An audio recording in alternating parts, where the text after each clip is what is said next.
Hi, everyone. Welcome to A4's May Town Hall, celebrating all of the awesomeness of the Asian American Pacific Islander community, creative community here. I'm Lisa Gold, the Executive Director of A4. And just a quick accessibility check. I am a Hapa, half Korean, half white woman with dark hair, pulled up in a bun, wearing a black sleeveless top. And I am accompanied by my very sad dog because she misses you all very much. So hopefully we will be meeting again in person in the not too distant future. So thank you for being here tonight to share and to learn about all of the incredible talent, artists and activists and people that we have helping to keep our community visible, empowered, healthy, and thriving. Today is the birthday of both Yuri Kochiyama and Malcolm X. And it's very fitting, I think, that we're coming together on this day where we recognize these activist icons whose friendship transcended the boundaries of race and class and power dynamics and recognition. And in their honor and in celebration of APA Heritage Month, we are bringing you 3 featured presenters and creative activists who are also doing that. They are affecting positive social change in our community. And I'm really thrilled that they're here with us tonight. So those of you who are familiar with A4, you know about us, that we're dedicated to ensuring greater representation and equity and opportunities for Asian American artists and arts organizations. And Town Hall, this is one of our signature programs that helps us do that. We've been doing this for over 10 years. I'm very curious to see who has been to a town hall before. You could raise your hand like in real life, or you can raise your little hand at the bottom icon. I like seeing the little hands go up. Yay. It's so nice to see familiar friends, and I'm so glad that you're here. So for those of you, there are a few of you who have not been. It's nice to see that there's so many of you who have been to a town hall before, but just a few protocols. Please mute yourself if you are not speaking. Know that we are recording this event for our YouTube channel, and we're going to post it later. If you have any questions, feel free either for me or for any of the participants. You can chat directly. You can chat to me or Priscilla, who's here. Thank you, Priscilla, for keeping the trains running on time. Also, we have closed captions available via Rev. If you are interested, there is a little box at the bottom, a CC box, at the bottom of your Zoom screen. So just click on that CC icon and it should say live transcript below on it. And you can just click on that to enable captions. So here's how tonight is gonna go. We have actually we have 3 featured presenters, but 1 and then 2. And then we'll have 2 groups of short pitches, which will be 1 minute in length. And I'm going to ring a bell at the end of 1 minute. So I hate to do it, but I've got to mute you because we've got a very full agenda tonight. We've got lots of great people sharing interesting stories. So try to keep yourself to 1 minute. And then after our first featured presenter, Priscilla will drop your names into the chat box in order, and I'll also call your name. So you'll be ready to go, hopefully, when your name is called. And then we'll repeat the same process after our second featured presentation. So I'm gonna do my best to say everybody's name correctly. And after all of the pitches go, anybody who wants to pop in and do a quick 30-second pitch, just raise your hand and we will call on you and you can introduce yourself, tell us what you want to tell us. Also write your social media handle or your website in the chat box so people can follow up with you. And then afterwards, we're gonna have a breakout room conversation and new feature, exciting. You can choose your own breakout room. You have the power. So if you don't like how we arrange the group, feel free to move. Just pick yourself up and click on that blue number next to your name and move to another breakout room. Nobody's stopping you. You're in control. You're the boss. So have a chance to meet and greet. Like I said, hopefully we'll be doing this in real life soon enough. Okay, so just a couple of quick announcements and our acknowledgement. So again, thanks as always to Priscilla Sun for keeping everything going here, organizing the presentations. We'd love to have your face on the camera. So if you want to turn your camera on, we love that. We love looking at faces instead of names on black squares, but it's up to you, no pressure. Also, we have a post-event survey. Super important for us.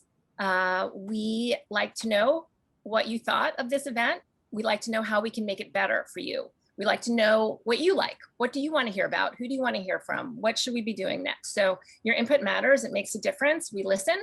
That's why you can choose your own Zoom room breakout session, because we listen to you.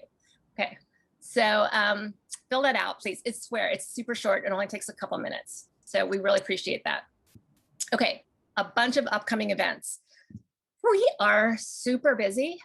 Okay, so on May 26th, we're presenting the first of a series of 3 talks with the photographer Pixie Lau, and this is in conjunction with her exhibition at Fotografiska, which is a photography museum on Park Avenue South. It's so beautiful, and Pixie's going to be in conversation with Alexandra Cheng. She's a curator and art historian. She's brilliant, so you won't want to miss this, and it's free, so sign up for that. May is also Mental Health Awareness Month. So on Thursday, the 27th at noon, we're going to be hosting an online program with licensed creative arts therapist Megu Kitazawa, and she's going to be talking about the power of art therapy and creative exercises that you can use to promote self-care and wellness. So she's going to be talking a lot about that. It's going to be super interesting, also free, so sign up. There are still, I believe, a couple of spots left in the Asia Society Book Club with Charles Yu. He's the author of Interior Chinatown. It's a members only event, but because you're part of the A4 fam, you can register for free. So it's Thursday night at 6:30. So you have 24 hours to speed read the book if you haven't read it already. No cliff notes. So click on that link. You can enjoy that. And then there are a couple of other programs, like ongoing programs that we're doing for APA Heritage Month. We have an exhibition on view at Chelsea Market right now called Futures Ever Arriving. We're presenting that with the incredible Pearl River Mart. So go check out the show, pick up a map at Pearl River, and you get a 10% discount at Pearl River Foods. Delicious bao and kimbap and bubble tea and things. So go check it out. It's a beautiful show. It's up through the end of June. And last week we had the most hilarious and incredible program that we did for CAPA, the Coalition of Pacific Americans, Coalition of Asian American Pacific Islanders. Anyway, that's a CAPA festival. We presented a program called Asian Americans in Jeopardy that was hosted by the inimitable Kate Rigg, who'll be speaking later. So hilarious, so educational, really, really great. It's on our YouTube channel. Watch it, seriously, it's so funny. It's really, really good. I'm totally biased, but seriously, it's good. And then 2 other things. We have 2 incredible supporters who have just decided to organize fundraisers for us during the month of May. So Come See is a fashion brand, and they are donating 15% from the sales of their new campaign, Say It With Flowers, to A4. So go purchase one of their special tote bags for bringing home your bodega flowers and their fancy socks. So there's that. And also Milk Studios has selected 10 Asian American Pacific Islander photographers that they are featuring. And if you donate $100 or more to A4 using this special link, they will send you a print. It's limited edition. There are only 10 prints from each photographer, and our own Cindy Chen is one of the featured photographers. So you can check it out on Finsta. It's a great campaign, and they're going to be releasing the images throughout the month. So check that out. And there's more. We have like so much more coming up in June because we are busy. So check out our social media, check out our newsletter, make sure you're subscribed. It comes out twice a month. So you can learn about all the great stuff we're doing, plus all these other amazing opportunities, events, and other things going on in the community. So that's a lot of stuff, but there are incredible people who make it all possible. So thank you to our supporters at Capital One, at Con Edison, at the New York City Department of Cultural Affairs, in partnership with the City Council, New York State Council on the Arts, with the support of Governor Cuomo and the New York State Legislature, the National Endowment for the Arts, the Tiger Foundation, and so many, many generous individuals who make this program possible. So if you want to be among this list of amazing supporters, you can text to donate, text A4Donate to 202-858-1233. You can pay by Venmo or Apple Pay, or just you can get onto our website. So that's all the plugs for now. So now I would like to offer a brief land acknowledgement, because if we were meeting in person, we would be meeting in the A4 offices, which are in the unceded lands of the Lenape and Canarsie peoples. But since we're meeting virtually, I am going to share a digital land acknowledgement, which was created by Canadian theater artist Adrienne Wong. So since our activities are shared digitally to the internet, let's also take a moment to consider the legacy of colonization embedded within the technologies, structures, and ways of thinking we use every day. We're using equipment and high-speed internet not available in many Indigenous communities. Even the technologies that are central to much of the art that we make leave significant carbon footprints, contributing to changing climates that disproportionately affect Indigenous peoples worldwide. So I invite you to join me in acknowledging all of this, as well as our shared responsibility to make good use of this time, and for each of us to consider our roles in reconciliation, decolonization, and allyship. So thank you for that. And now I would like to introduce our first featured presenter, Bing Chen, who is like the busiest man I know. Bing is the president and co-founder of Gold House, which is a nonprofit collective of diverse leaders dedicated to forging stronger bonds that empower Asians to lead more authentic and successful lives. And he just moderated a fantastic superhero discussion last night for United We Stand, their Act to Change's National AAPI Day Against Bullying and Hate. So you can check that out on the United We Stand website. So Bing, take it away. Thank you so much for having me, Ms. Gold. Lisa only thinks I'm busy because she asked me earlier how I was, and I said the honest answer instead of the BS, I'm okay. And said I was really sleepy because it's the midday of the week and the longest day of the week. But thank you so much for having me. I'm also, I feel like I just suffocated on boba. That was the most prolific list of activations I've seen ever. Y'all are so busy. And I especially love not only the thoughtful intersectionality of the activations, like Pearl River Mart, we love to have to go to that. The mental health one, I have to go to that. I love that they are all my favorite four-letter word, which is of course free. So thank you all for everything you do, and thank you for the invitation. I was asked to speak a little bit about sort of where, at least from our vantage point, the movement is, where we go from here. I'm going to skip all the numbers about the attacks, all the platitudes of where this came from. If you are here, I'm assuming you've done your homework and you know where all this came. And so I want to actually focus on the solutions and how we're actually fighting back. It is unfair that we are responsible for fighting back, but as my mother would often say when we were kids, you will have to throughout your life solve problems you never asked for. And so here we are to solve them. I want to specifically focus on how do we actually unify with the other communities. And I think allyship, of course, is a term many of us use, and most of us, I think, in the community know what it means, but I think it's become so hackneyed that we actually don't know how to ally in sincere and sustainable ways beyond, signal boosting different social posts, which may or may not be a problem. The way that we think about allyship is, while the origins of our collective struggles are disparate, Exhibit A, the API community does not have global systemic racism and slavery against us, which I'm thankful for. I do not want universal slavery for us. The way that we will solve these problems is actually highly concentric. And we think about sort of this concentricity in two ways. One is we can unify with these other groups and solutions for our adversity fighting, or we can unify through affirmation. And the punchline is we have to have both.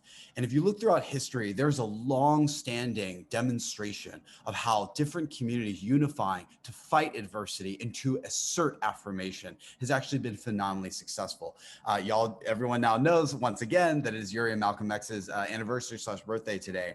And this is one of the best examples of adversity. It was because of specifically Black leaders in the 1960s that were fighting for racial rights and civil rights that people who look and sound like us can interracially marry, vote, have improved immigration rates, and so forth. It is because of Black leaders that API, Latino communities, and so forth can thrive.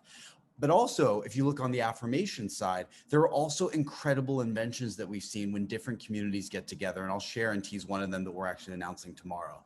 And so the question then becomes, well, how do we actually do this? So on the adversity side, this is about how do we reverse systemic biases, whether they're structural or even ones that just happen on day-to-day streets against all of our collective communities. One way that we've seen is through bystander training. So last summer, the great sort of reimagining / reminder of social inequity against the Black community, I Holla Back, which is a phenomenal nonprofit I'm sure everyone here is familiar with, created this great bystander training to basically, as an ally, assert how you can be helpful. That exact training was retailored and retooled with Asian Americans Advancing Justice recently to create what is known as the 5Ds, because all things are alliterative. Yes, of course, Lisa has it. And if you have not participated, you should absolutely Google this, because it is a phenomenally valuable training. This is a very clear example how the biases that we feel on the street are not the same as what the Black community feels. But the way that we can solve them, once again, are highly, highly, highly concentric. And so we often like to think, okay, well, what are the other ways that we can unify outside of just that example? The first step, of course, is knowing our facts. Many of us who are younger or sort of, live in certain diverse cities, do not have anti-Blackness explicitly in us. But let's be real, we are all a little racist a little bit of the time. Every single one of us has a bias because we only know our own experiences, and we're unfortunately human, which means we're inconsistent. And so I think first learning not only about other communities' experiences, but also learning the facts about how they interact with us is incredibly important. Exhibit A, whenever we post something from Gold House that supports the Black community, the first response, often from silhouettes who have no followers and are privatized accounts, because of course that's what trolls look like, is who's attacking Asians? And we know the punchline of this, right? They want us to say it's the Black community. Well, all the data that we have access to indicates that 75 to 95% of attackers against us in the last year are not people of color, which means the majority, by the way, are not people like the Black community leaders. And so knowing facts like this can become weapons in how we can not only dismantle incumbent and singular thinking, but actually in a thoughtful and fact-driven way, unify with other communities that we can help and that can also help us. And so the final piece I'll say in adversity is, after we know these facts, the question is then at a practical level, what can we do? Not necessarily how we are different, but how we are the same. And there are two areas in particular that are on the docket this year that we are all collectively fighting. The first, of course, is voter suppression. There are nearly 100 different bills at the state level that are trying to suppress voters that candidly look and sound a lot like us and a lot like other multicultural communities. And we all know, especially in November, why that is important to dismantle. The second, of course, is immigration. All of us are immigrants. And outside of a platitude, I will invoke our friends in the Black community again. Many people fallaciously think that the Black community has no immigrants because their history was stolen from them. It's actually not true. 1 in 10 Black Americans is a categorical immigrant recently. And so immigration, pathways to citizenship, thinking about undocumented immigrants, regardless of where you think on policy, as human beings first and foremost, is incredibly important in the unifying power. But the second one is we can't just toil in reversing and dismantling existing systems that we're handed. The reality is the long-term route and sustainable method to not only socioeconomic equity, but reducing a lot of these attacks is through affirmation. It is through building more opportunities. People do not attack others because they wake up one day and decide to be racist. They are bred to be racist, which, by the way, is an artificial human-created construct, says all of psychological research, by one, what they are shown in media, because they are shown notions of yellow peril, whether implicitly or explicitly. They are shown notions of perpetual foreignism because we do not, quote, belong. And secondly, they act this way because they themselves feel like they cannot thrive in society, particularly economically. So punchline, by the way, even though we're about to go out and about and violence tends to decrease when more people are out, I actually am expecting a much worse fall and winter because of this second pandemic that's coming, and that is the economic one, where small businesses and the automation of jobs has made it very difficult for a lot of communities to be able to pay the bills, pay mortgages, pay for their kids, so forth and so on. And so the question here then is an affirmation. How do we collectively reshape public opinion through the arts, through media? And secondly, how do we overinvest in anti-poverty efforts and trying to enable our small businesses that have been the most negatively impacted in the pandemic? And these are both struggles that all of us face. I'll double click real quick on representation, then we'll wrap up so y'all can get along with the prolific program. I know that everyone here is invested in the arts because you are here and you know the value, but I think we often forget from a data perspective or sort of a concrete historic perspective how indelible art is. So let me invoke a few examples. One, at a soft level, it was wistful Apollo 17 astronauts who took the famous picture of Earth known as the blue marble. And by no coincidence, within 3 years after that was published, there were sweeping environmental policies passed through Washington, as well as the erection of the first Earth Day. These are practical outputs of something that was visual and showed what was possible, and in that case, beautiful, that unlocked new opportunities. Second is, I distinctly remember about, what was it now, a decade ago or so, when NBC became the first broadcast network to outlaw the term alien and illegal immigrant in favor of undocumented immigrant. Now, it does not matter where you stand on that debate. The fact remains that the change of literally a noun, 2 words, ushered in and really pushed forward this sweeping wave of favorable immigrant policies, including DACA. And so a word, even, not even an image, has the power to change things. And the final example, of course, we've seen in about a year ago is there's this very annoying study that basically evaluated the favorability of minority communities over the past few decades. We can all lament why that is problematic, but it exists nonetheless. And the punchline is favorability of APIs has actually increased since the 1960s. We, of course, know that this is because of partly the creation of model minority myth, which perpetuated a lie that was just against the Black community. We can lament all that as well. But the fact remains is correct. A, as Donna mentioned rightfully, we are 2/3 of the world already. And by the way, the fastest growing in this country. Number 2 is our favorability increased until the day that Trump said China virus and Kung flu, where our favorability plummeted several thousand%. And by the way, by no coincidence, directly incited the single greatest month of attack rises. So once again, a noun in 2 words can change the mortality of an entire community overnight. And so this is our responsibility here. Our responsibility is not just to identify solutions for ourselves and with other multicultural communities, but to do so in a way that not only fights adversity, but much more importantly, long-term, is one that affirms all of us. And the final thing I'll leave you with again is we learn so much and benefit so much from the Black community. I'm not saying this because it is the popular thing to say. I'm saying because it is fact. If you look at what happened in the Black community in 1865 when the 13th Amendment was ratified, this of course outlawed slavery. It would be years and in some cases decades before that community could not only have the right to own property, but also even vote. And to this day, a frontline worker named Breonna Taylor cannot live through the night to save more lives another day, period. And so if we wait for systems, government, and large businesses that favorability and trust has plummeted in the last 3 decades because we have not successfully weathered the biggest economic recession, this pandemic, and a second recession is about to come. The question then becomes, who is responsible for fixing these problems we did not ask for and that our old systems have not been able to successfully solve? The answer is each of us. Things like racism and these socioeconomic opportunities are not solved just by big systems. Learn from the Black community. It is literally too late in the case of too many members of their community who are murdered for doing nothing than stopping at a stoplight or trying to be a frontline worker. These things are solved by people like you and I on the streets, in our neighborhoods, in classrooms, in boardrooms, in offices, so forth and so on. And so this is not some empty political platitude of it takes each of us for all of us to rise. It is a fact that it takes each of us to save all of us.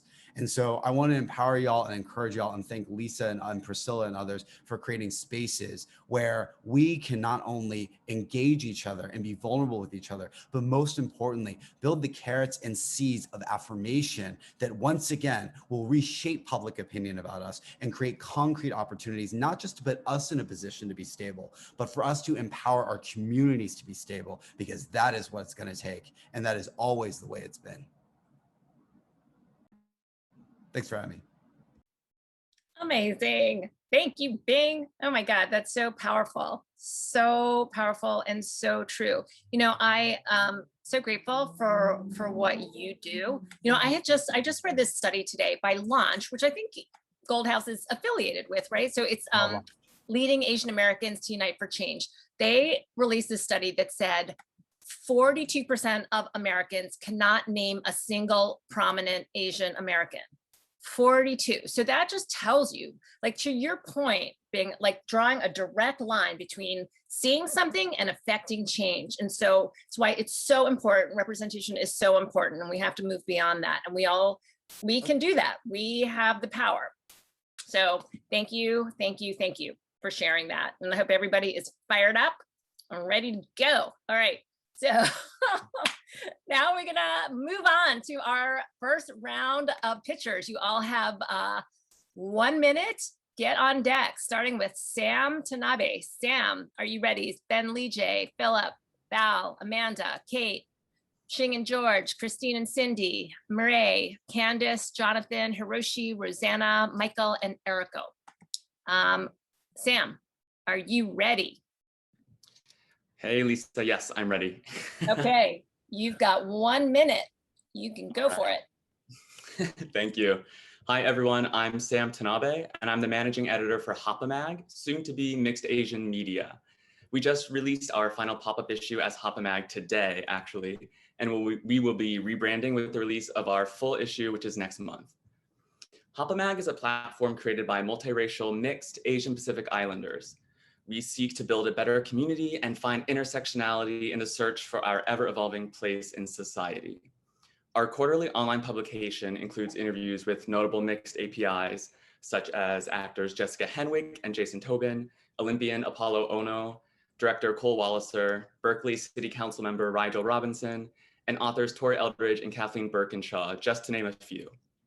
We'll also be hosting our first Mixed Asian Media Fest this September. MAMFest will be a virtual celebration of mixed API creatives with screenings, panels, talkbacks, and networking opportunities.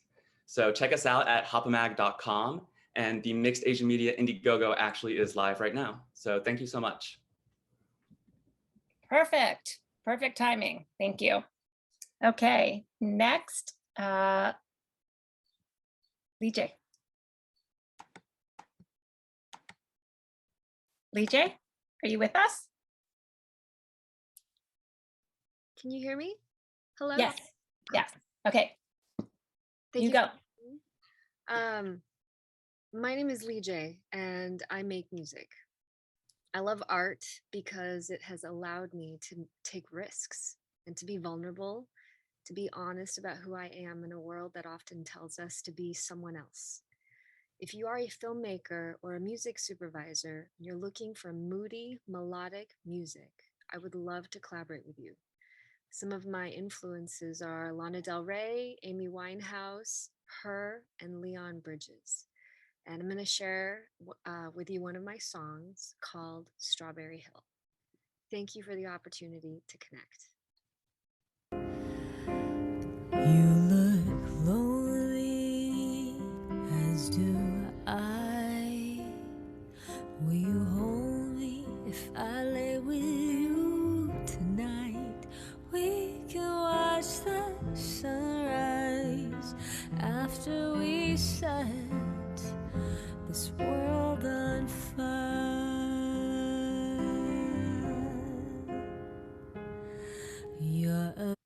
Thank you, Thank you. Lee J. I don't know why my my bell isn't working tonight. I'm not sure what's going on. I don't know. But thank you. That was really beautiful. And I hope that you've got your website and everything on there so people can hear more. Okay. Next is Philip Poon. Philip? Yep. Hi everyone. So, hi, my name is Philip Poon. I'm an architect here in New York City. I'm just going to share a proposal I put together for 70 Mulberry Street, which is an important community building in Chinatown that suffered from a large fire in January 2020. And there's been a lot of discussion about how to rebuild the building.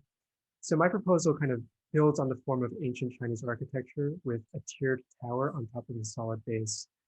And I complete the form with proposing a new edition of this kind of contemporary tower portion. In this way, it has a relationship both to ancient Chinese architecture, but also to Chinese American architecture around the corner. These roofs are not just decorative, though. They're actually very generous public terraces for the Chinatown community. You can see kind of inside these public classrooms, views that are normally reserved for like luxury condos. So the end result is ideally architecture that shows Chinatown and Asian Americans as proud, generous, and ready for the future. And you can read more about this on my website. Thank you. Thank you.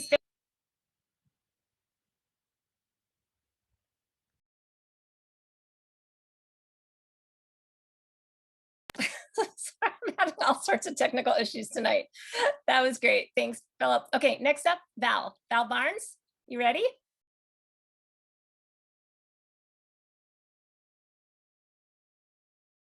Val, are you with us? I don't think Val is with us, so we will move on to Amanda. Amanda Zhang. Amanda, are you with us? Yes, I am. Can you see me? I can. You have 1 minute. Great.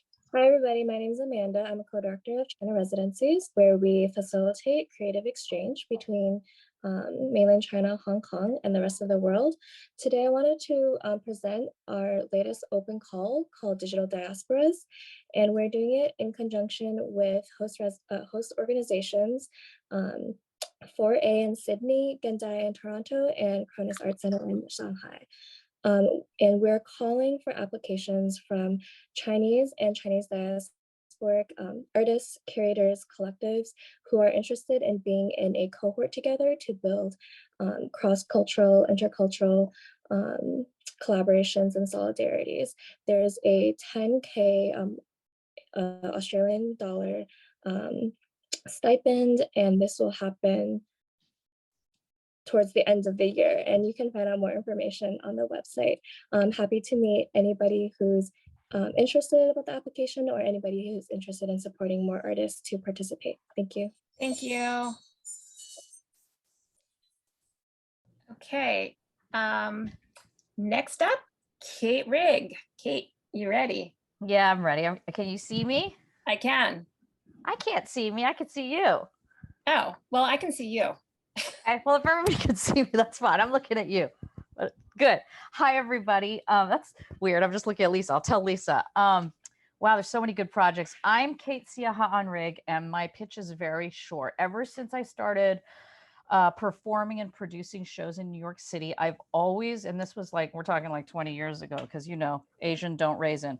But I have always been a firm advocate of Asian American voices in places and spaces that we are not conventionally seen or heard. So like 20 years ago, when I started doing stand-up comedy, hip hop, spoken word, music, there was a very small amount of people doing that. And they're just showing you a slideshow now. And what I'm trying to encourage everyone to do tonight specifically is to show up at the Public Theater.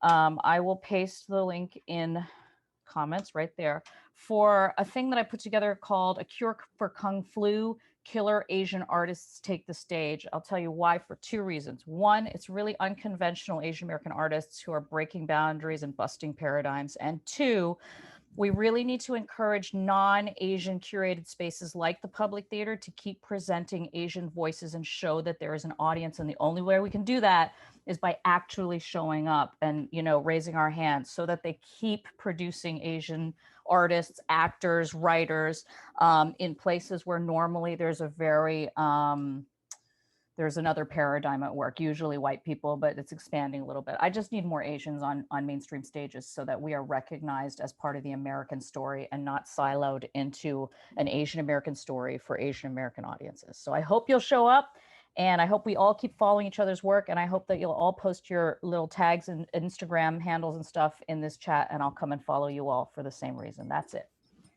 Thank you, Kate. Thanks, guys. Okay, I am resorting to Bing on my water glass because my timer is not working. So next up, thanks, is we have Xing and Georges, you're on deck. You got 1 minute. Yeah.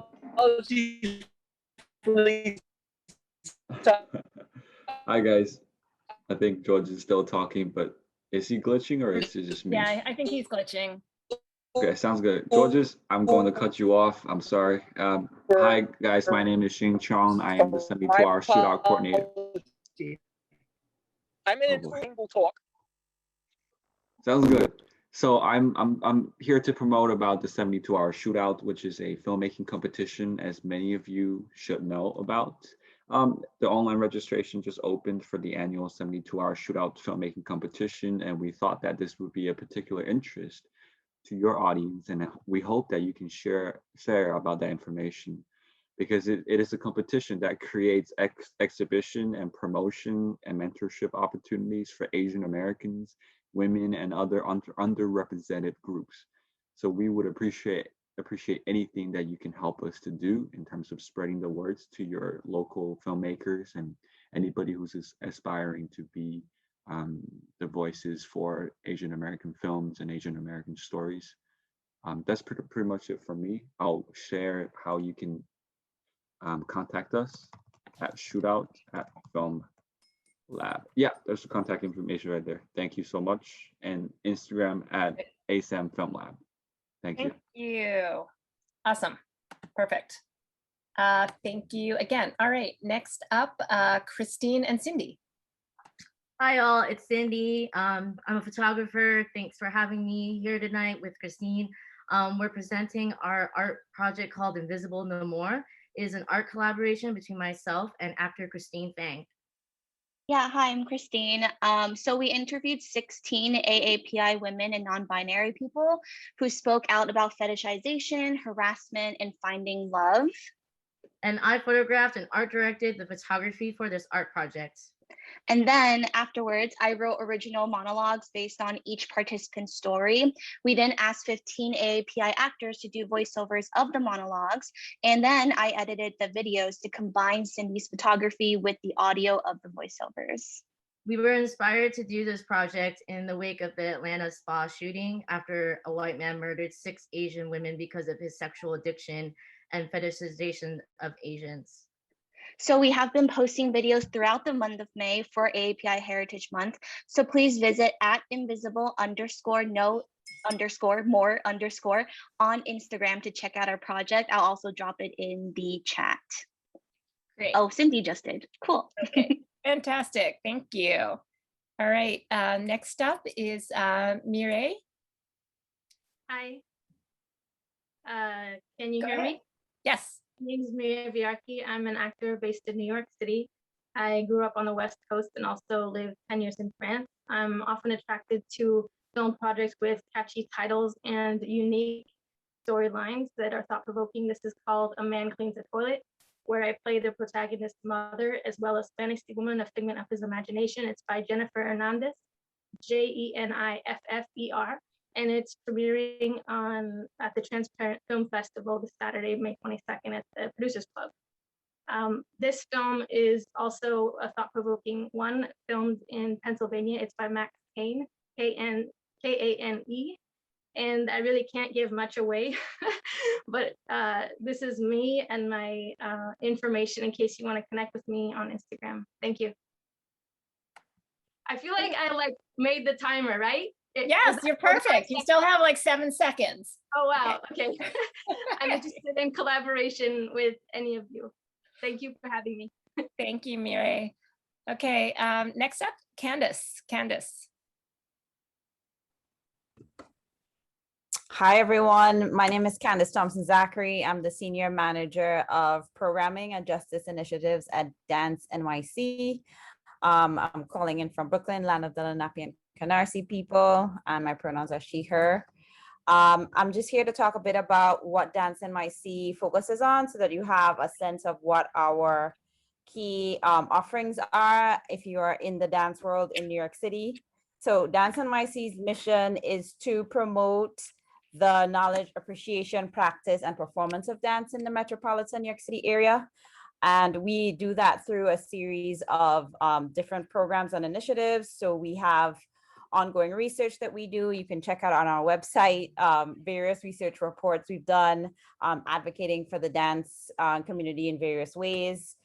We have a series of leadership training and convening sessions. So we have events throughout the year that you can check on our website. Thank you for all of the love in the chat. Our website, dance.nyc, is a hub for everything dance in New York City. We have a free community calendar where you can add auditions, funding opportunities, classes, and other events. So it's a major hub for posting things that you're trying to get eyes on, as well as for finding out about what's going on in the city. We also have a series of resource pages. So we have resource pages on COVID-19, on disability dance artistry, on land acknowledgement practices, on racial justice resources, sexual harassment resources. So there's a series of things you can find on our website, as well as all of our research, our upcoming projects and events. So yeah, I just wanted to make sure that everybody knew about the things that you can find on our website. So really poke around there to see what's available. Thank you, Lisa. And we're happy to be a partner of A4. Thank you so much. Yes, whoops. Okay, now it's working. Oh my God.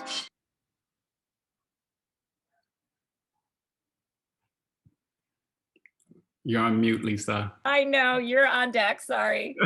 Take it away. Hi guys, my name is Jonathan Lee. I'm a director and choreographer born and raised in Brooklyn, New York. In response to the recent attacks against the AAPI communities, I gathered AAPI artists on Broadway to come together to hashtag Stop AAPI Hate in a short dance film. Imagery and representation speaks volumes, and in honor of AAPI Heritage Month, I wanted to unite our community to take a stand against the violence and hatred. An artist's duty is to reflect the times, and I felt it was my duty to create this piece. So here we go.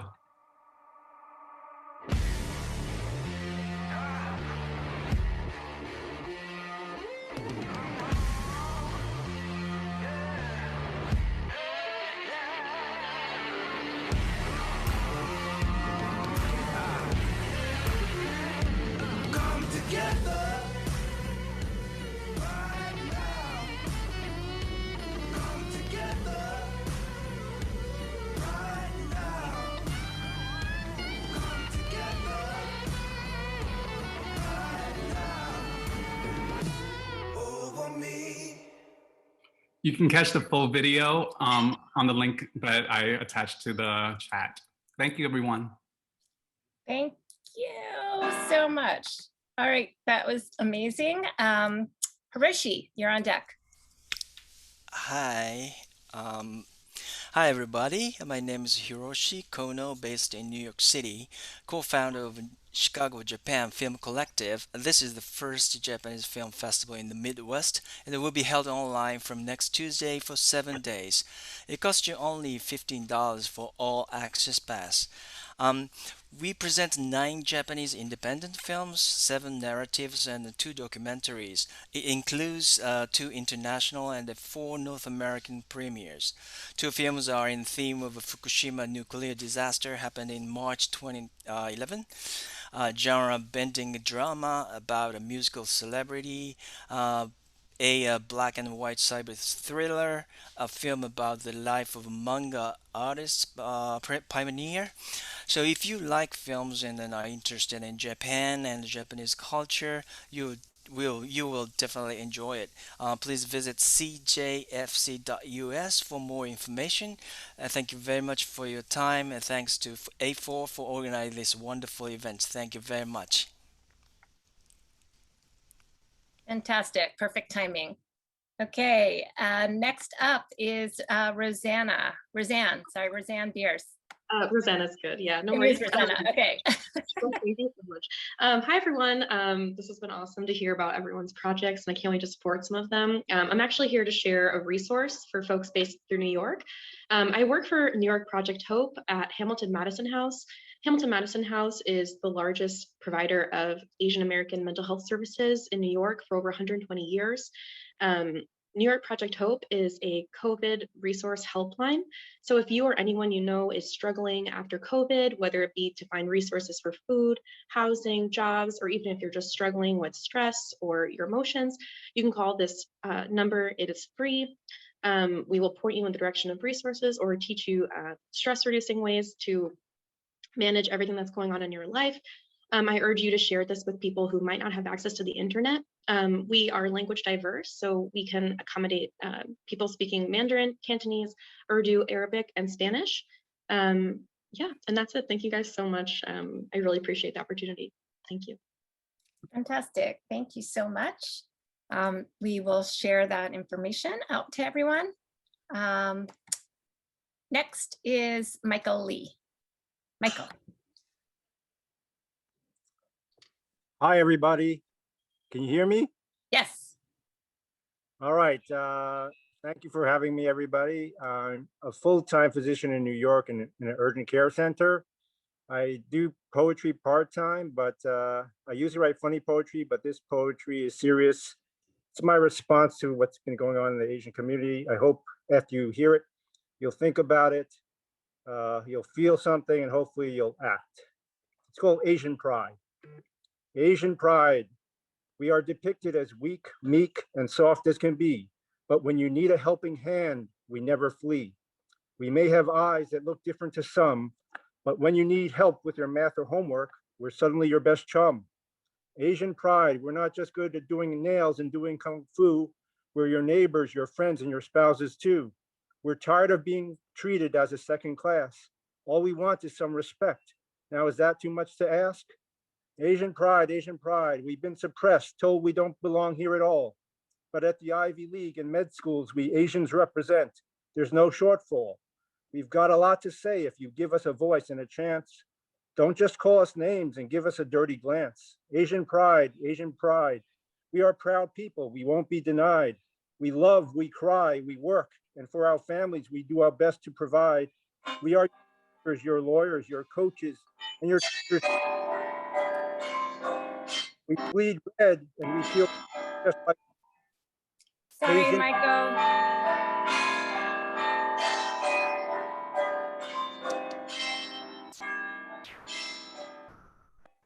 Okay, thank you. I'm sorry, your time. I know I am brutal. Sorry, we've got a lot of people. I've got to make sure everybody has time to present tonight. We have a full list. It's APA Heritage Month. Everybody wants to share. Thank you, Michael. If you have a website or Instagram or Twitter, drop your handle in so people can read the full poem. Thank you so much. Next up is Erica. Hi, Erica? everyone. Yeah, hello. Hello. Can you hear me? Yes. Yes. My name is Erica Togo. I'm a Mongolian American multidisciplinary artist based in Denver, Colorado. I also curate art exhibitions here. I wanted to present two opportunities today. The first one, next slide, is called The Yellow Terror. It is a AAPI artist exhibition that sheds light on the Asian experience in America. Yellow Terror is a multidisciplinary exhibition featuring interviews with the artists detailing the discrimination they face since the pandemic, as well as universal hardships brought on by this period of self-isolation. So we are currently looking for AAPI artists throughout the US. If you're interested, please contact me. We're working in collaboration with Redline Contemporary Art Center in Colorado. The second opportunity is called the International Year Art Residency Program. IARP seeks to nurture artists and the creative process. The residency offers two artists, one from the US and one artist from Mongolia, a cross-cultural residency opportunity. So you basically get to live inside a year for 1 to 3 months, and it's fully funded, and make art inspired by the dwelling. If you're interested, please get in touch with me. You can get in touch with me through my email or my phone, and I will leave that on the chat box. Thank you so much. Fantastic. Thank you so much, Erica. Appreciate that. All right, we're on to our next featured presenters. So I'd like to introduce Olivia Pearl and Liliana Rasmussen of the New York chapter of National Asian Pacific American Women's Forum. So NAPAWF is a nonprofit that's focused on building power with AAPI women and girls to influence critical decisions that affect our lives, our families, and our communities. And I'm especially interested in having you speak with us today because you are really demonstrating how artists can work together with advocacy organizations to really affect change. And I just read this recent study. I've been reading a lot of studies lately that was published by the RAND Corporation and the Robert Wood Johnson Foundation that reported that despite the disproportionate impact that COVID-19 has had on communities of color and the incredible calls for racial justice, the awakening across the country, most Americans still do not see a link between racism and health disparities. So this work, what you're doing, it's so critical. So thank you, Olivia and Liliana, please take it away. Amazing. Thank you so much for having us, Lisa, Priscilla, A4 team. This is like just incredible work, and I've been very humbled and appreciative to be here tonight and to see all of the incredible presentations that have come before us. So yeah, thank you so much for having us. I do want to share one thing. We don't actually have to use the slides today. Liliana and I are going to share some of her art on our phones tonight so that we can really demonstrate like some of the beautiful artwork that Liliana has presented for us today. Yeah, so I'm Olivia Pearl. I use she, her pronouns. I am one of the organizers at NAPAWF New York City. Lisa actually used to be a member of ours for many years, so it's really incredible to make this connection yet again. Yeah, Liliana, do you want to introduce yourself? Sure. Hi, really happy to be here as well. My name is Liliana. I'm from the West Coast and I'm currently based in Brooklyn. I'm a designer and artist, and I found NAPAWF through Olivia. Amazing. So today I'm going to share a little bit about NAPAWF, what we do, the issue that we are currently addressing, and how Liliana has been able to use her artwork to express the really deep issues that we're addressing today. So NAPAWF is the National Asian Pacific American Women's Forum. We have chapters across the country. We are working and trying to build power with women and gender nonconforming people around the issues of economic justice, immigrant justice, and reproductive justice. We have a membership in New York of over 100 people. We started a few years ago with 5, so it's been really incredible to see how we've been able to build power in New York with our networks, from our outreach, and from the way that like community members are stepping up right now to address what's going on. Yeah, and like please become a member if this is something that you might be interested in. We organize at a local campaign where we are trying to get money from city council into Asian organizations that are providing services like cash assistance, rent assistance, and health navigation in various AAPI languages, because as we know, the top 10 languages in New York are not all of the languages that our people speak. And so we're really trying to like bring attention to the fact that this pandemic has impacted us so deeply, our community so deeply, and we really need to see that representation in the benefits that we deserve for our lives and our families. At a national level, across all chapters, we're working on what's called the HEAL Act. It is a bill that would reduce barriers to accessing healthcare for immigrant families.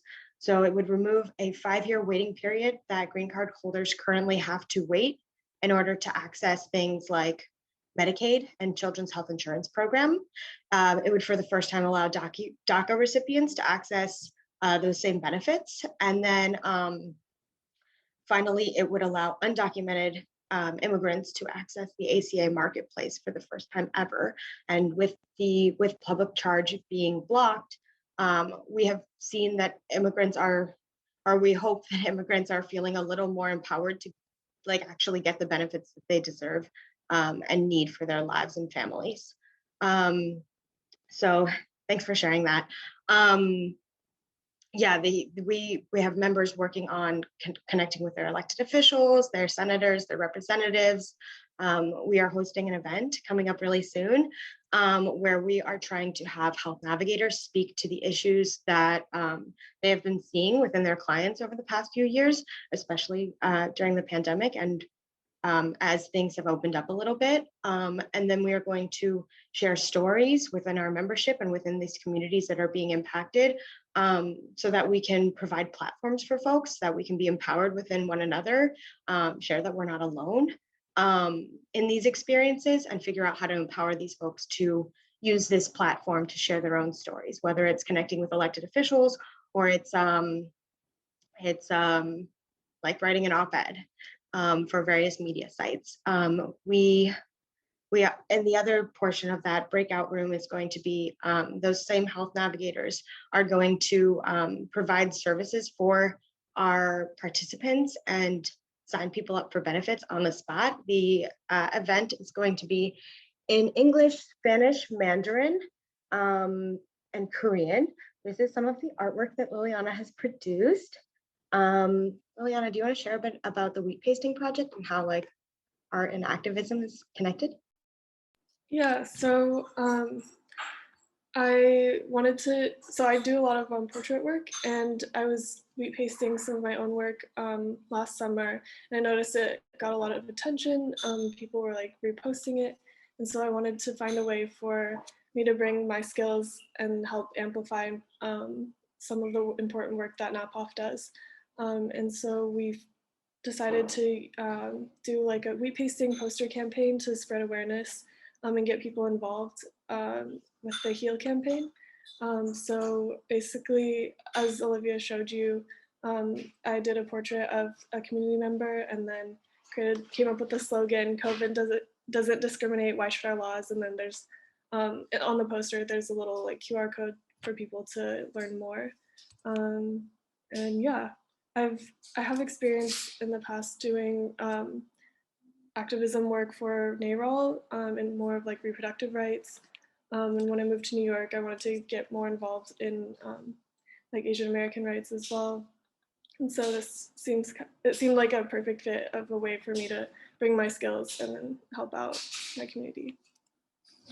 So yeah, I'll put my Instagram in the chat, but here's like more examples of my work. I don't know if it's gonna show up very well. Oops, sorry. Anyway, I'll just put a link, but yeah, thank you.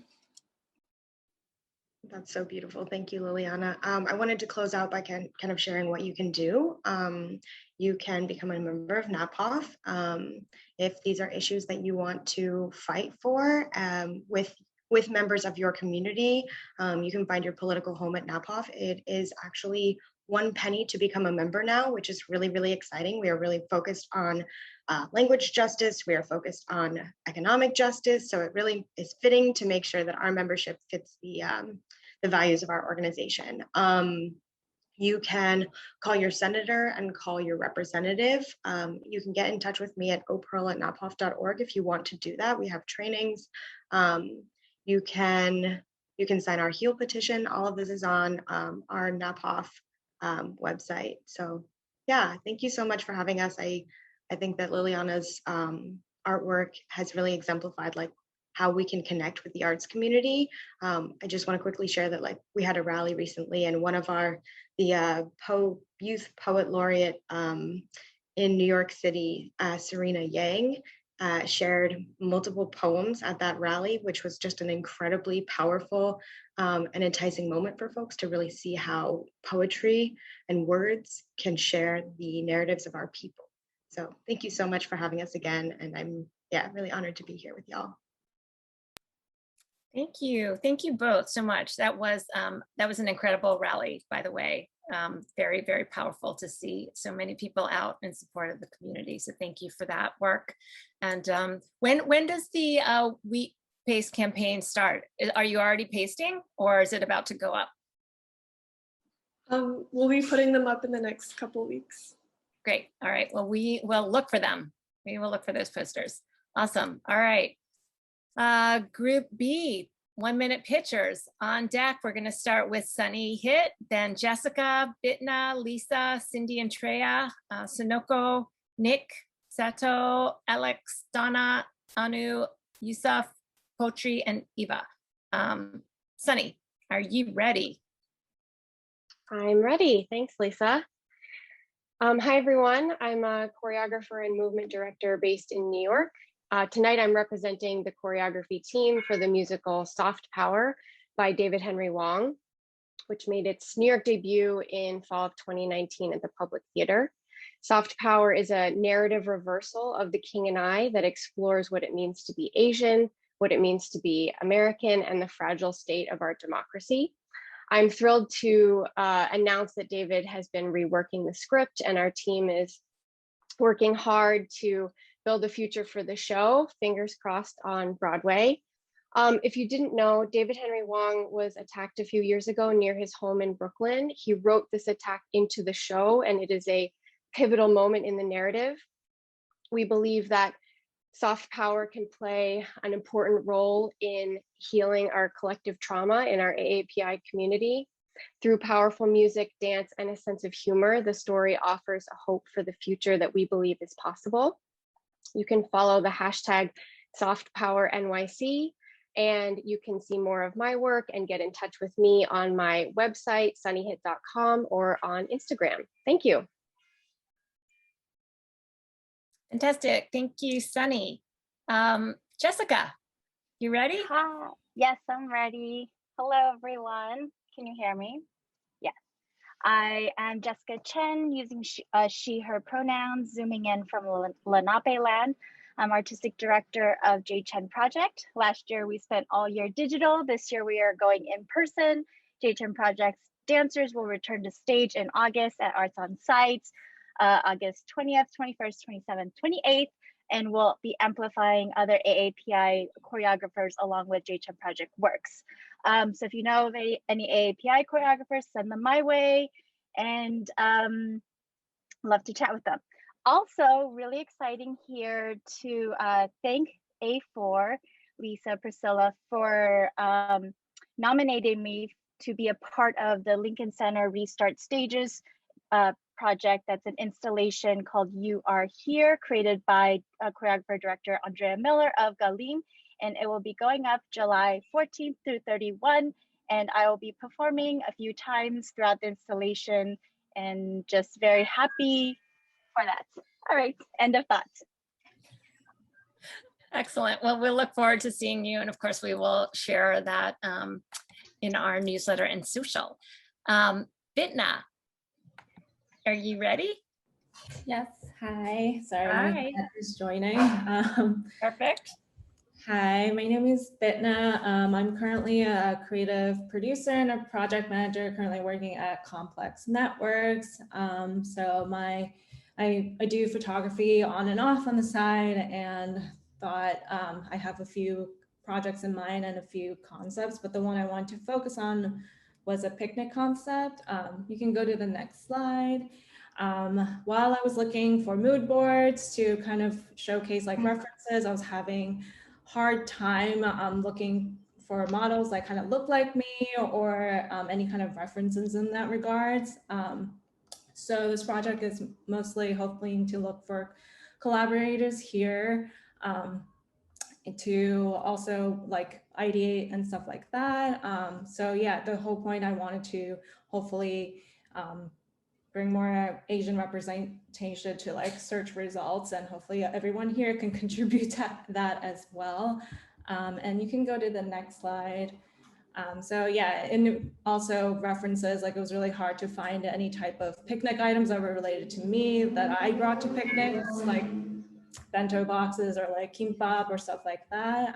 So yeah, the ideas are still being fleshed out, but hoping to connect with folks who can bring this vision to life. Thank you. Fantastic. Thank you, Bitna. Next up is Lisa Kim. Hi, Lisa Gold and Hello. A4 community. How are you? Good This to see you. energizes me so much. I just thank you for this platform and for everything that you do, Lisa. I'm a huge fan, and for everything that's happening here. I'm here to pitch getting pitches. So I have never done this, but I am reaching out to the A4 community to kind of make a casual open call. If you would like to pitch me to present programming, exhibition ideas in the gallery. Oh, let me back up. I'm Lisa Kim. I am the inaugural director of the Ford Foundation Gallery. It's a new space in the Ford Foundation headquarters building in Midtown. Go to our Instagram and you'll see the history of our shows. We've only had 4 shows before COVID. I'm doing everything online right now. And I have instructions on how to email me. Just email me in the subject line A4 pitch proposal so that I can see your email. Please forgive me if I don't respond right away because just constantly juggling, but keep at me. I don't have a timeline promise, just shoot me a message and we can talk about online project ideas or in the gallery in the future. Thank you all. Oh, and also Kate Rigg, I have another line for you. Honey beige, don't age. That was a new one that I learned. I love it. Thank you, Lisa. I hope you were going to get a flood of inbox emails. Okay, up next, Cindy and Treya, you ready? Yes, I'm back. Cindy again. I'm here to pitch another thing we're doing. It's called Be the Cure. Be the Cure is a performance art event series that was born last year in response to the rise in anti-Asian hate and violence.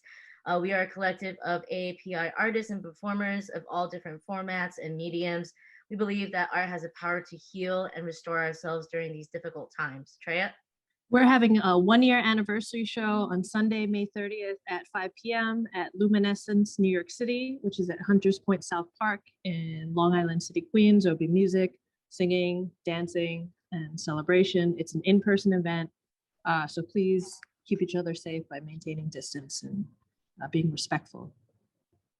We started Be the Cure. It's a very DIY, organic, word-of-mouth experience. And we're really thrilled to put together this show for our 1-year anniversary. We're also going to be raising funds for social justice organizations working to defend and protect AAPI lives. Reach out to me at Treya Lamb or to Cindy at cindytrin.photo on Instagram. We'll leave the link in the chat as well. Thank you. Perfect. Yes. Share it in the chat. Thank you both so much. Okay. I guess, oh, Sarah is not with us. Okay, next, Sonoko. Hi, thank you for the, hi, slide please. Hi, this is Sonoko from Crossing Jamaica Avenue. Next slide please. In late June, CGA is planning to host a streaming event of Deadly Seals Assassin at Armageddon by Fredfall, Watch Party, and live post-show talk in support of anti-AAPI hate. Next slide, please. After almost 8 years since the work premiere, we believe that the production still has an important message to share with our community. Next slide, please. Next slide, please. It will be a pay-what-you-can donation model with 100% of proceeds donated to stop AAPI hate, a cause that speaks closely to our mission. Next slide, please. Please stay tuned for further information by following our Facebook, Twitter, Instagram, or join our mailing list at crossingjamaicavenue.org. I'll put the production information on the chat. Thank you so much. Perfect. Perfect timing. Thank you so much, Sonoko. Okay, yes, please share in the chat. Next is Nick. Nick, you ready?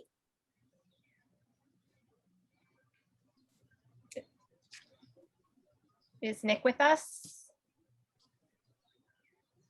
I'm guessing Nick is not with us. So we are going to move on to Sato. Yes, can you hear me? Yes. Yes. Hello, my name is Sato Yamamoto. I'm a visual artist based in New York and Japan.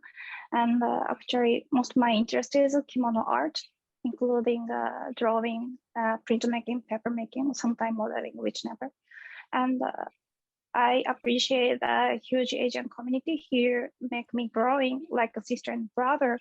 So I was afraid many thinking abroad, but very afraid, very appreciate them. So I am hoping the diversity education is very important. Also, if similar nationality people cherish education and culture each other, I'm hoping everyone, not only Asia too. So if you like look at my Instagram, is the most running in my life. I'm very happy about. Thank you very much. Thank you so much. Please drop your Instagram handle in the chat if you can, Sato, that would be great. Next, Alex. Hi, can everyone hear me? Yes. Great. So the Red Curtain Project is a digital storytelling initiative for children ages 6 to 12, creating dynamic performances of cultural heritage stories. RCP is a free website available to families and educational organizations. Created in 2020 by Preeti Vasudevan, founder and artistic director of New York-based performing arts nonprofit Thresh, in collaboration with a group of international artists, RCP created 14 performances from India during its inaugural year, alongside behind-the-scenes videos, quizzes, and more. RCP partners with publishers, schools, and social impact organizations, conducting virtual workshops using our stories to inspire creativity. We are now focused on spotlighting Cultural Heritage Months, and tomorrow we're releasing Mei Mei's Lucky Birthday Noodles by Chen to celebrate AAPI Heritage Month. We're actively seeking new partnerships to continue our mission, engage in conversations, and increase our funding base. Thank you so much. And this is our little teaser.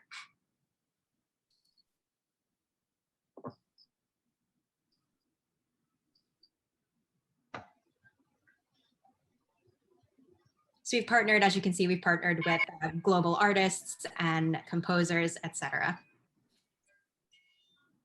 Nice. Thank you. Great. Thank you so much. Okay, next up, Donna. Yes, hi, good evening, everyone. I'm Donna Walker-Kuhn. I'm here on behalf of New Jersey Performing Arts Center. I wanted to thank A4 for really helping us as we develop our programming honoring Asian American Pacific Islander Month. In May, in response to the violence of the Asian community in Atlanta, we programmed a panel, social justice panel, where we had excellent participation from the community and really great speakers. We are having in June, on June 1st, another event called Portraits, Asian American Allyship Through the Arts. And this will be a performance presentation along with readings that really going to talk about how we can all be allies and collaborators, based on our work in the arts. We also have through our Wellness Wednesdays, which is every Wednesday, we have a movement class. We've dedicated the months of April and May to AAPI. So this month is all Asian. Last month it was all Indian. And so we're excited about this kind of new area of programming we're doing and invite everyone to join us. Thank you so much. Thank you very much, Donna. If you want to drop the information in the chat, that would be great. We had a little trouble with the slides, so I don't know if everybody caught that, that URL. So please share with us. I will. Appreciate that. Next up, Anu. Is Anu with us? I'm thinking not, because I do not see Anu in the list of participants. So we will move on to Yusuf. I think Yusuf just joined us. Hey everyone, can you hear me okay? Yes, somebody not. Okay. My name is Yusuf. I'm here on behalf of MIPsters and our new project, Alhamdu. Alhamdu is short for Alhamdulillah, praise to God.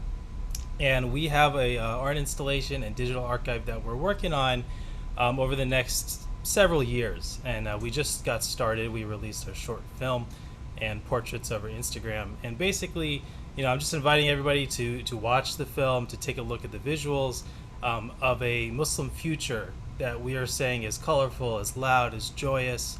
You're alongside your found families, your tribes, your squads, whatever. And just out here being yourself, unapologetically Muslim or Muslim adjacent or whatever. It really doesn't matter. So Follow us on Instagram, Hipsters Official. Our website is muslimfuturism.com, and I think we can watch 30 seconds of the film here on YouTube. Just share it with everybody you know who might be interested. Thanks.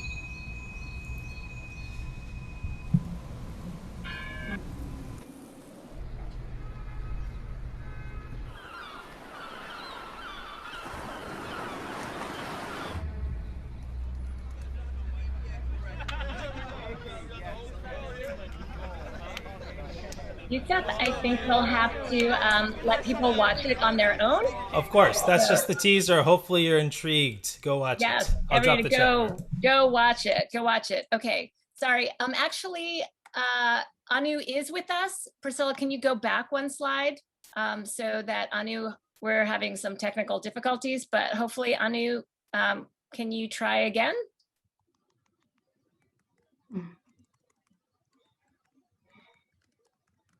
Can you? No, we can't hear you.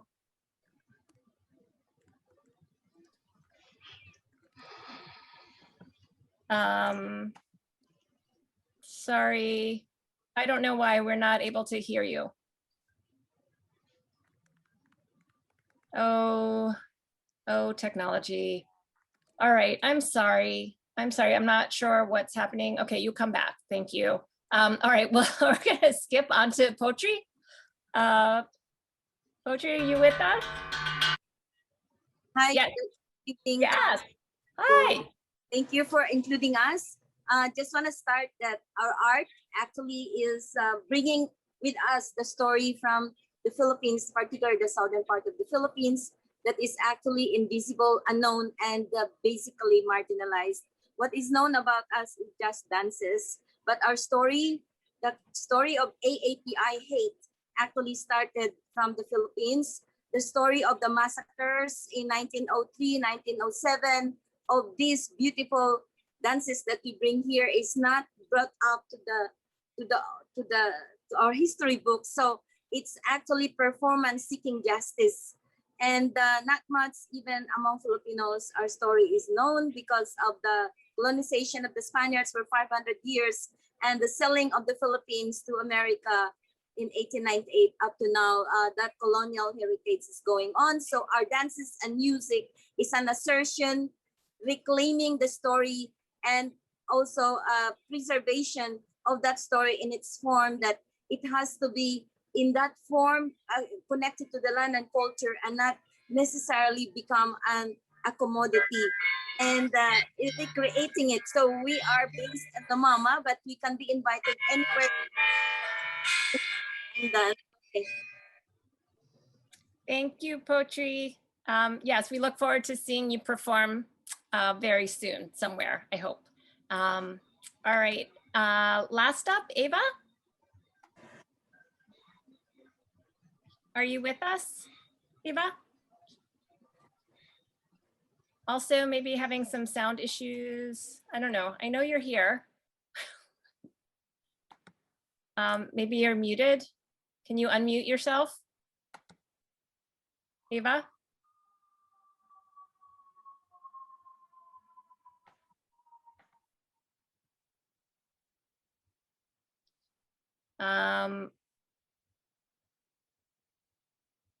I guess more technical difficulties. I don't know. Eva, I know I see you here, but you're still muted, so we can't hear you.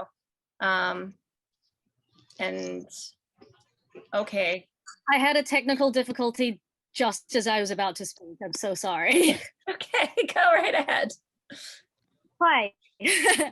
Hi, folks. My name is Eva Ding. I'm a Chinese Kiwi flutist and interdisciplinary performer who's one half of a flute and cello duo, Koei. With Koei and in my own practice, I'm dedicated to amplifying the voices of Asian and Asian hyphenate composers and musicians and illuminating classical music in a way that is exciting and interesting for a new audience, one that looks more like you and me. To that end, we have a performance coming up this Sunday at 4 p.m. as part of Protestra's Heritage Against Hate concert in celebration of AAPI Heritage Month. We'll be playing in front of a live audience, very exciting, and there'll also be a live stream. If you want to hear a concert full of music composed and performed by Asian artists, we would be so honored for you to join us. I also recently got accepted as an artist resident for the Center at West Park's curated performance series this fall. So I'll be producing a devised music and theater performance, which is essentially going to be a love letter to my and all immigrant parents around the world. I would love to hear from anyone that has experience in marketing and publicizing performances, as I'd really like to have a great turnout for this special project later this year. Thank you so much.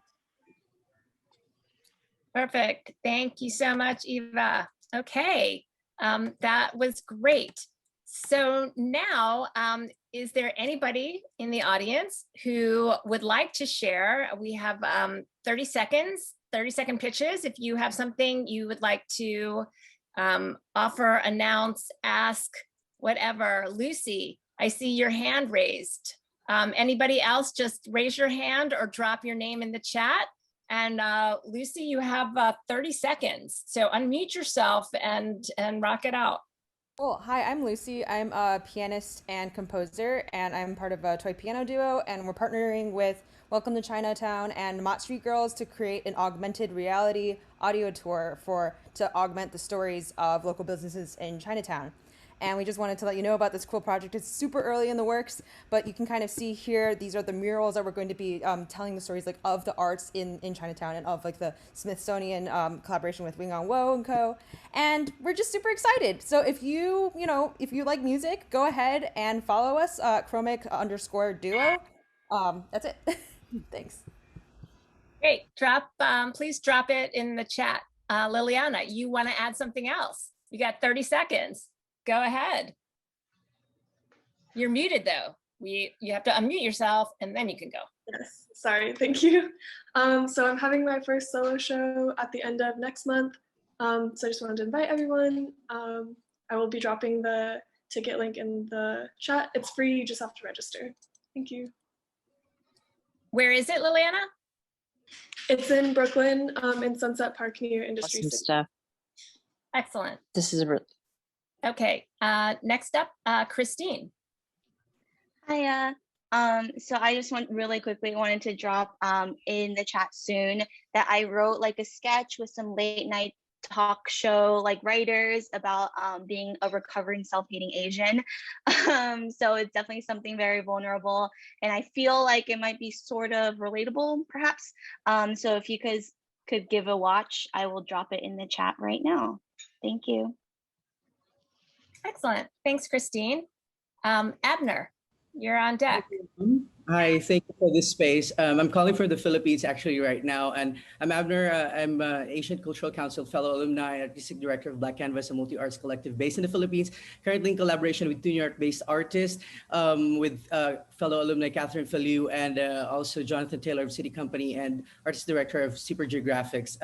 Our intercultural production is targeting youth, educators, and leaders focusing on global justice. So this is a very ambitious work and the gaps between our societies that feed the global systems of oppression and intersections of racism, specifically the power dynamics of US and the Philippines. So I'm looking for grants, possible funding, collaborators, patrons. So if you feel that this resonates to you, please reach out, and this will be an interesting ride for everyone. Thank you. Thank you, Abner. That was the fastest pitch I think we've had like all year. Super speed. Okay.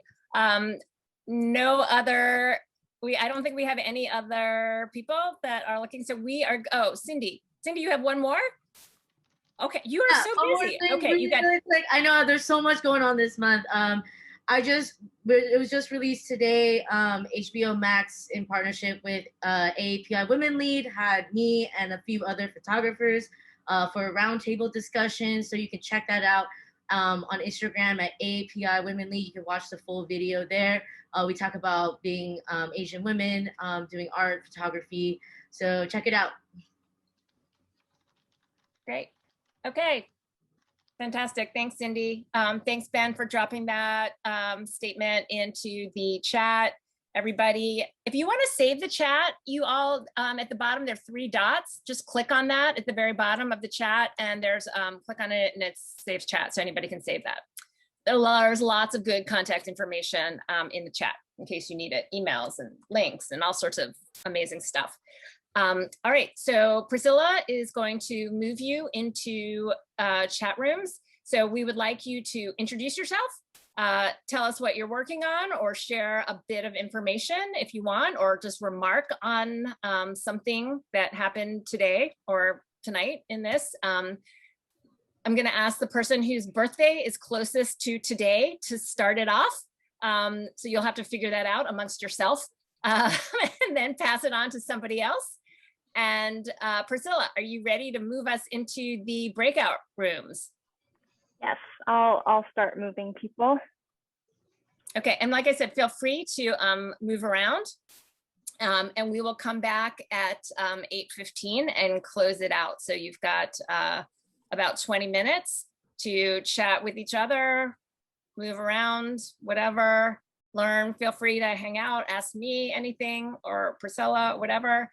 But we hope that you will share with each other, get to know what you're all doing, ask questions, follow up, see what Abner had to say, because that was a lot, really fast. Okay, we'll see you all in the rooms. I may pop in and join you, but just ignore me if you want, it's fine.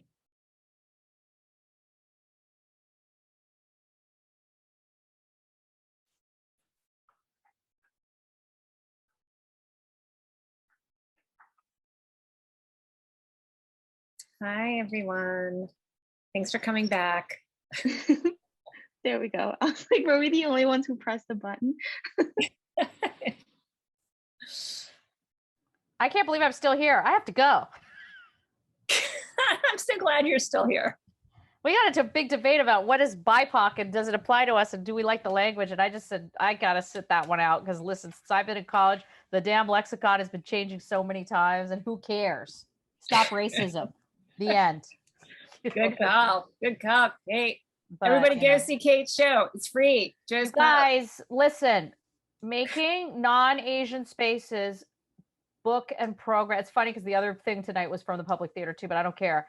Like it's about sending a strong message by showing up for Asian artists. We can't expect for America, the wider America, to see us as American if we keep siloing ourselves into by Asian, for Asian spaces. We have to go into those other spaces. So I hope and dominate them.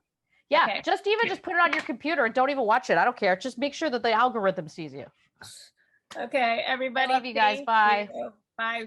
Thank you all for joining tonight. I'm going to do a quick screenshot. Say cheese. Cheese. Okay, one more screenshot. Everybody, cheese. Okay.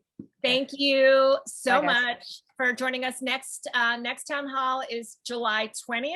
Mark your calendars. We got a ton of programs between now and then. We've got some composer conversations, performances with Swell on June 22nd and 29th. We've got some workshops to help you as artists with Grow with Google. So how to improve your website, how to grow your audience on YouTube. So that's June 16th and July 14th. Those are all free. We've got more stuff with Photographica. We've got a really good conversation with Angela Y and Jaja Faye and Pixie, and that's the 24th. That one's going to be actually at Photographica, and they've got an amazing bar inside of an old church next door. You got to see the space if you've never been to the museum. It's really beautiful. It's super cool. So lots and lots other stuff coming up. So stay connected. Thank you all so much for being here, for sharing. Sign up, make sure you're on the mailing list. Send us your events, post them yourself on the calendar. We always pull from our newsletter, we pull from the calendar. So feel free, it's free, post it, share opportunities, whatever. We love you all. Thank you so much for being here. Happy APA Heritage Month, and we'll see you soon. Bye, everyone. Have a great night.